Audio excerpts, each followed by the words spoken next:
할렐루야, 성경 통독 97일째입니다. 오늘은 사무엘상 17장에서 20장까지 살펴보도록 하겠습니다. 사무엘상 17장에서 20장까지는 다윗이 이스라엘 백성들 가운데 혜성같이 등장을 합니다. 그가 골리앗 장군과 싸워서 이겨서 이스라엘 백성들의 주목을 받는 것이죠. 이 다윗이 바로 이스라엘 왕조의 시조가 되고 다윗의 후손들이 이제 앞으로 이스라엘의 왕이 됩니다. 그런데 다윗이 골리앗과 싸워서 이긴 후에 바로 왕이 되는 것이 아니고 그의 삶은 도망자의 그런 삶으로 이어지고 고난의 그런 삶이 계속 이어집니다.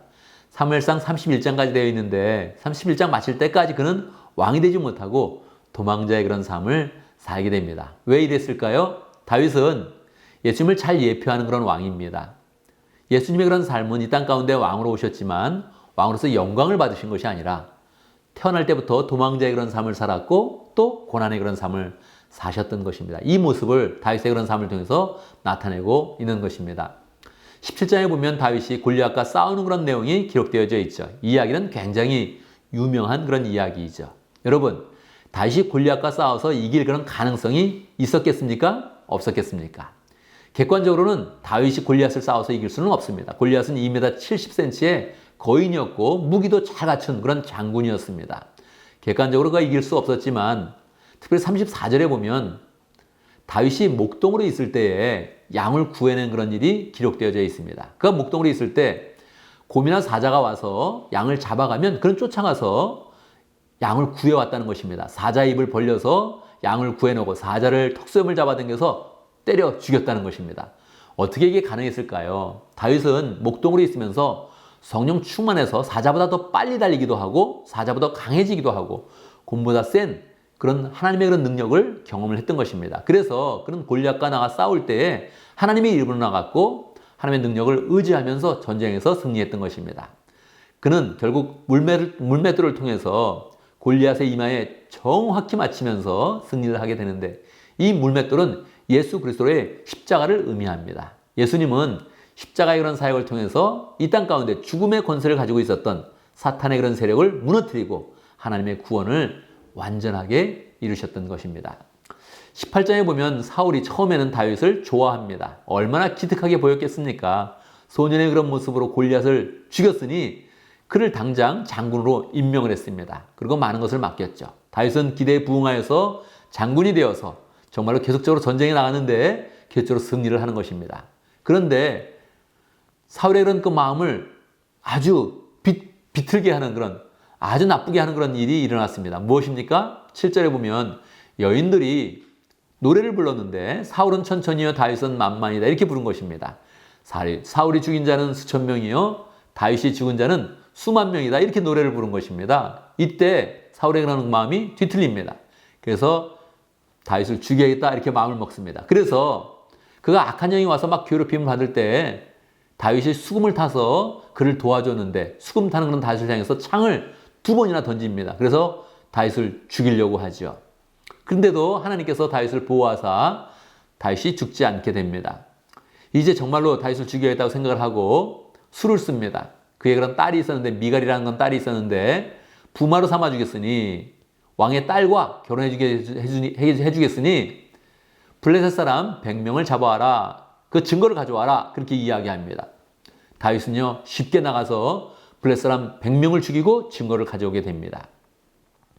이 일을 보고 나서 사울은 더욱더 다윗을 두려워하고 경계하게 되죠. 19장에 보면 사울이 이야기합니다. 이제 공공하게 이야기합니다. 나는 다윗을 죽이겠다 이야기합니다.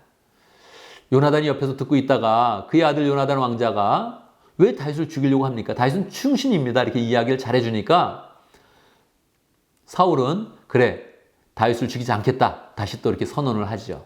그래서 다윗이 또 사울을 모시고 있는데 이것은 자기의 그런 뜻이었지. 사울에게는 계속 악한 영이 와서 계속 그를 괴롭히고 그때마다 또다시 창을 던져서 다윗을 죽이려고 하는 것입니다. 다윗이 집으로 가니까 이것을 끝내지 않고 군사들을 보내서 다윗을 당장 잡아오고 그냥 바로 죽이라고 명령을 했습니다. 다윗은 급하게 창문을 열고 도망을 가게 되었죠. 다윗이 어디로 도망을 갔을까요? 그는 사무엘을 찾아갔습니다. 사울은 라마의 나요시라는 곳에 있었는데 거기에 있으니까 사울이 또한 군사를 보낸 것입니다. 그런데요, 사무엘은 성령 충만한 그런 사람이었고 그 지방은 성령이 충만하게 임했습니다. 함께 예배드리는 사람이 성령 충만해서 예언을 하고 있는데 그때 군사들이 오니까 군사들까지도 성령 충만해서 막 군사들이 스스로 성령 충만한 상태에서 예언을 하는 것입니다. 그래서 그냥 돌아가게 되었죠. 사울은 다시 보냈습니다. 3번을 보냈는데 3번 다 군사들이 예언을 하고 다윗을 잡아오지 못하는 것입니다. 사울이 직접 왔습니다. 내가 가서 잡아와서 내가 죽이겠다 하고 왔는데 이번에도 하나님의 영이 사울을 감싸는 그런 가운데 사울이 벌거벗은 그런 모습으로 하루 종일 성령 충만한 상태에서 여러 가지 그렇게 예언을 했던 것입니다. 지금으로 치면 아마 방언 같은 그런 능력이 나타났을 것입니다.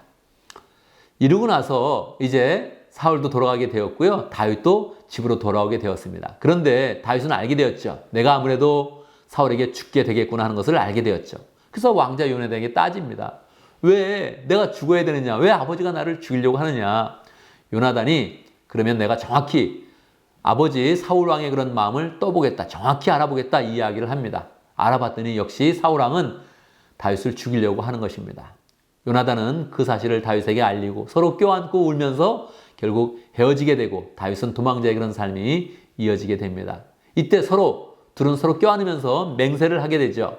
서로를 지켜주자. 그리고 서로의 자손에 대해서도 서로 지켜주자. 이렇게 맹세를 하게 됩니다.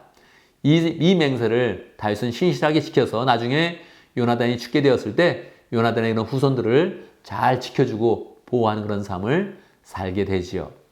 이렇게 하나님의 그런 사람이 고난받는 그런 그 모습은 예수님의 고난을 의미하는 것입니다. 우리의 그런 삶 가운데서도 주님을 따를 때 고난을 만나면 이상하게 여기지 말고 다윗과 같이 예수님과 같이 고난 속에서도 주님을 의지해서 그것을 이겨내겠다 이렇게 마음을 먹으면 좋겠습니다.